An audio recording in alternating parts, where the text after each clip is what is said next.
On June 29, 2024, a Kenosha, Wisconsin officer's traffic stop collapsed over a single unresolved question: identity. The passenger produced a valid physical ID. The driver gave only a name that returned nothing on file.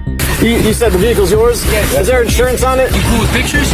Yeah, absolutely. I can use that. There's 2 pictures. This one, okay. One more up. You can slide. Oh, there it is. Yep, you got it. No, you're good. All right, thank you, sir. All right, give me a second. I'll be right back. All right, guys? What's up, buddy? All right, so this guy's not coming back on file. Not coming back at all with the name that he gave me. So I'm going to pull him out and have him sit by until Prairie gets here, and then we can ID him. He's got his foot on the brake this entire time. This is the driver you're talking about? Yeah, the driver told me his name is Michael Joseph Jandora. So I was like, all right, spell your last name. And he starts spelling Joseph. And then he goes, Joseph. Like, spell your last name. And he's like, well, it's Jandora. Spell it. Jandora. So he looks kind of familiar, but I can't place him. I don't know why. That's true. All right, so Mr. Jandor, I'm still not getting your name to come back. Yeah. Could you put it in park for me? I'm just going to have Pleasant Prairie's going to come out with their fast ID, just for right now, until I can figure out exactly who you are. I'm going to have you step out of the car. Just lean up on the back for right now, okay? You don't have any weapons or anything on you, right? All right, perfect. You mind if I just check real quick? Nothing on you? No. No firearms in the waistband, guns, bombs? No. All right, cool. All right. Yeah, just step back here for me. Just hang out just here. I think I got pulled over on 22nd. As soon as he ran it, out of Antioch, Illinois, it came back. That's when it came back? Okay. All right, maybe that'll help. Give me 1 second. I'll try to figure that out. So all that shows me is that you're not valid out of Wisconsin. I'm sorry, sir. I didn't know it was not valid. Okay. Yeah, if you want to head back over there. So I don't have an ID for the driver. He gave me his name, and it was quite a pain trying to figure out who he was. So then eventually he did come back with no license issued. He says that he's got a license out of Illinois, but it doesn't show that at all. He's got nothing. Michael J. Jandora. Hey, Michael. So we're having issues trying to get you back. So do you mind if you just put your fingerprint on this? All right. So can you do that for me?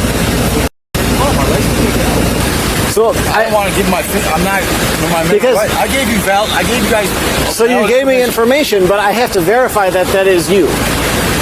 I'm not giving I've never had fingerprints done it all over my life. I'm not giving my fingerprints so I didn't break the law. Well, this isn't taking your actual fingerprint. I'm not giving you guys fingerprints when I gave you a valid or my ID. I didn't break the law at all. So, but the thing is, you didn't give me an ID. You gave me a name. You know what I mean? Like if you had your hard ID with it, with a photo that matches, just like your passenger did. Yeah, then I could use that and say that's good to go. I didn't have it on me. Right. I know, and that's the issue. That's why I've got to verify your identity, because people give us false names all the time. Yeah, I understand. And I'm not saying that you're doing that. Mine is legit as it comes. It's me. Have you ever been arrested out of Illinois? I've never been. I have no criminal. You can draw me. I have no criminal record at all. I went to school for criminal justice. Okay. I need to be able to verify it so that the citation that I issue is going to the right person. I know it. So if I can't verify your ID with this, then what I have to do is I actually have to take you down to the police department, and then we're going to take your fingerprints down there to verify that you are who you are. I did not break the law. I gave you ID. So you did. You were speeding, and you're driving without your driver's license. Yeah, but I gave you something. And you're driving without a valid license. So that's 3 things that you're breaking the law. So I absolutely need to positively identify you. I did. You ID. Verbally. Only verbally. That's not enough. If I have not been arrested over my life, I'm not giving you guys feedback. I'm being serious. That's how I've been raised my whole life. You know? Okay. I understand that, but you have to understand that in order for me to issue a citation, it has to go to the right person. I need to verify that it is the right person. I've never had to do that ever. Because you probably had your ID with you at that point. No, I haven't. I just happened a week ago when my license was valid. I didn't know that it went unvalid. They did not make me do no fingerprint or nothing. I got no tickets. The taillight was out and let me go. Well, yeah, so that's just a verbal warning. So then you're going to come down with me to the police department so that we can verify that your identity. Why do I didn't do nothing. I gave you guys my stuff. You gave me a name and an address and an ID, but I need to verify that through a hard ID. Do you have a picture of it on your phone or anything, maybe? No, I left my wallet, my phone, all that. We were just running over here, picking up my son, and we were bringing him back to the hotel. Okay. I'm wrong, man. I'll have to take you down to the bureau. We're going to just kind of go through like the booking process essentially so that you can have fingerprints and a picture so that we can then say, look, this is this person with this name. I agree. I don't think we should have to do all of that, but it really would help if you just had your ID on you. Can you put the car back in park, please? What? Can you put the car back in park, please? Stop! Stop! Stop! You need to take it off! Stop! Under Wisconsin statute section 96824, an officer may demand the name and address of a lawfully detained person. The Supreme Court confirmed this authority in Hiibel v. 6th Judicial District Court of Nevada, decided in 2004. But a name is not an identity. A name that cannot be verified leaves the officer's legal duty unsatisfied. Ordering the driver out of the vehicle required no special justification. Under Pennsylvania v. Mimms, decided in 1977, an officer may order any driver out of a lawfully stopped car as a matter of course. The pat-down that followed rested on consent. The driver was asked, and the driver agreed. Independently, Terry v. Ohio would permit a protective frisk on reasonable suspicion that the subject is armed and dangerous. The fingerprint request is the legal heart of this stop, and it is widely misunderstood. A spoken name proves nothing. Officers cannot lawfully issue a citation to a person they cannot confirm exists. Refusing fingerprint verification does not resolve the doubt. It deepens it, and the law responds accordingly. When verbal identification fails and no physical ID exists, transport for booking process identification becomes lawful. That transport is not punishment. It is the constitutionally permitted method of confirming who is being cited. By this point, the officer had articulated 3 violations: speeding, no license in possession, and an invalid license. Each, standing alone, justified the continued detention under Rodriguez v. United States. Rodriguez holds that a stop may last only as long as its mission requires. Unresolved identity is part of that mission. The flight that followed converted a citation-level matter into a felony case in a matter of seconds. Under Wisconsin statute section 34604, subsection 3, fleeing or eluding requires only willful disregard of an officer's signal in a manner that creates risk to the officer, other vehicles, or pedestrians. In State v. Sturzinger, Wisconsin courts confirmed the statute does not require an identifiable person to be actually endangered. The mere creation of that risk is enough. Driving away from an officer at the door clears the bar instantly. Stop right now! Stop! 655, were you trying to call out?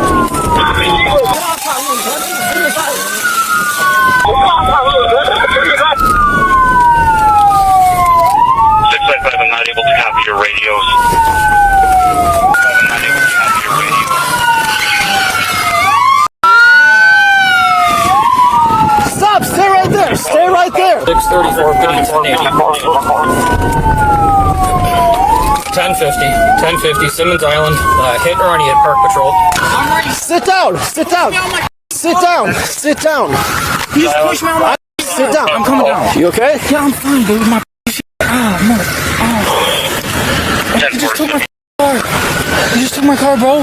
Go get him! Go away. He took my car. 655, did he try to run you over? I know. He just pushed me on my car. What do I do? I know. Can you get off? Can I please get off? Here, stand up. Let's come in the shade over here. 634, pity. Alright, it looks like he was trying to drag 655. He hit a Park Patrol car and he took off again. Looks like he's gonna go westbound on 50 Street. I'm looking for pedestrians right now. And I don't see any on the bridge, so I'm gonna continue. 655, he hit a Park Patrol car and he took off again. You alright? Looks like he's gonna go westbound on 50 Street. I'm looking for pedestrians right now. And I don't see any on the bridge, so I'm gonna continue. These are about 35, 40. That's my baby. You stand there, babe. Speeds are about 35, 40. 1080, westbound on the bridge, no pedestrians. Alright, he's continuing through. Alright, I'm gonna terminate. He's reckless. He went through the red light at Sheridan and 50. Continuing westbound, speeds are probably about 50, but I'm done. Alright, I'm going to terminate. He's reckless. No, I'm fine. I'm just. He went through the red light at Sheridan and 50. Let me. Continuing westbound, these are probably about 50, This is my but I'm baby. done. This is my 5th car. I bought that in high school. Did you? 780 credit score. What is his name? 10-4, terminating 1411. Michael what? Michael Joseph. Michael Joseph? Is everybody okay? Okay, you're the only one that was hit. Yes. Okay, why don't you sit down? Guys, now. I blocked him so to try to not let him get through. Okay, But just he's take a seat. I got the air on. Where are you sore? I'm not. What kind of car was it again? You're just shooken up. Okay. All right. You were in the car when you Okay. Block that off. 10-4, 5018. Looked like he was going to jump out. Yeah, well, his friend did. Conscious breathing, she's just shooken up, but send rescue anyways. I hear their sirens. Nobody else is injured down here. Take a seat and take a few breaths, and they'll just check you out, okay? Did you see all this go down? I just saw it in my rear view. Out here. 10-4, we have another squad to go over there with 640. Yeah, nailed it. Good. That one's done.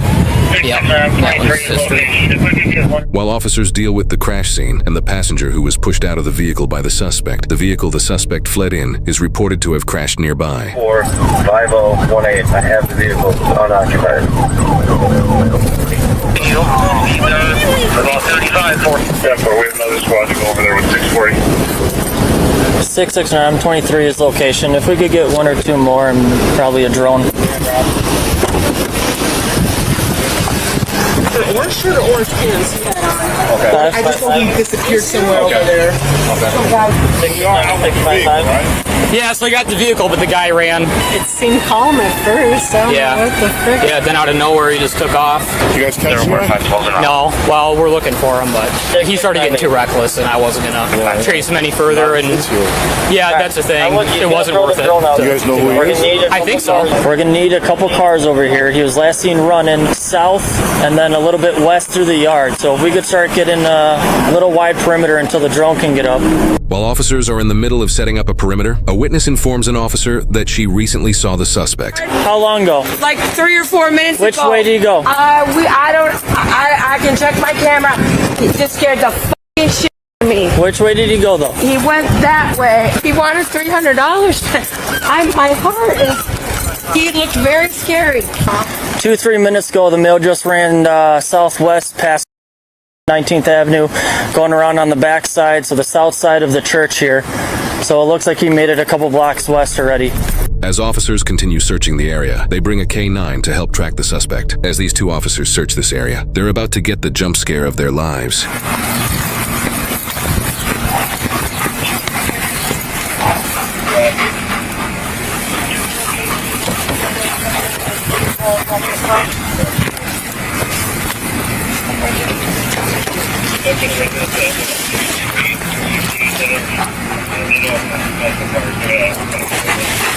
I wonder if we can Make contact and get back here? Yeah, I'll ask. Do you see anyone come out of this house?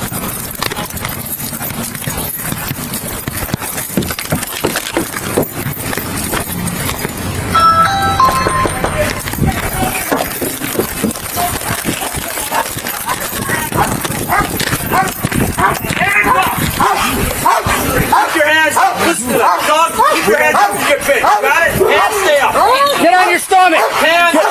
Get on your stomach! Put your hands behind your back! Put your hands behind your back. Do it now. Let go of your hand. You tell me, why are you under a pile of dirt? Right? Oh, sure. Tired. You're standing on him. What do I do? Stand up. Stand up.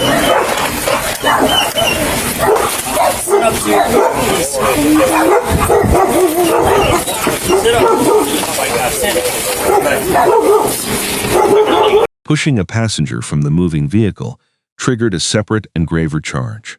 Wisconsin Statute Section 941.30, subsection 2, defines second-degree recklessly endangering safety. Endangering a person you eject from a moving car is not incidental to flight. It is an independent felony. Striking the patrol car and leaving the scene completed the elements of felony hit and run involving injury Under Wisconsin Statute Section 3667, the officer's most consequential decision was not the pursuit, it was the choice to terminate it. When speeds climbed and red lights were run, the danger to the public outweighed the need for immediate capture. Disengaging under those conditions is not failure. It is the discipline modern pursuit policy demands. The final apprehension is measured against Graham versus Connor, decided in 1989. Force is judged from the perspective of a reasonable officer on the scene, not with hindsight. Commanding a concealed, fleeing felony suspect to the ground with no strikes beyond control is squarely reasonable. The primary officer earns an A-. The law was applied cleanly and the pursuit was terminated correctly. The single deduction is tactical. Remaining at the door with the engine running and the driver's foot on the brake, that known exposure, flagged allowed yet not neutralized, is what separates the A- from a clean A. The subject earns an F without qualification. A fabricated identity, a refused lawful verification, and a flight that injured a passenger leave no credit to salvage. Refusing a fingerprint while supplying a false name is not the exercise of a right, it is obstruction. The guilty pleas and 3-year prison sentence confirm a chain of deliberate criminal choices. The department earns an A for a coordinated, policy-consistent response. Disciplined pursuit termination, efficient perimeter, and K-9 deployment, and prompt care for the injured passenger. The lessons here are simple and worth stating plainly. First, identity verification is not harassment. It is the legal prerequisite to issuing any citation lawfully. Second, refusing lawful identification does not end an encounter. It lengthens it and raises the stakes. Third, fleeing never shrinks a legal problem. It multiplies it, often turning a fine into felony prison time. Fourth, the running engine at a traffic stop is a recurring danger that training exists precisely to defeat. And finally, terminating a reckless pursuit is not a defeat. It is the correct exercise of judgment under pressure. Let us know your thoughts on this case in the comments below. If you found this analysis useful, consider subscribing for more legal breakdowns of police interactions. Thank you for watching.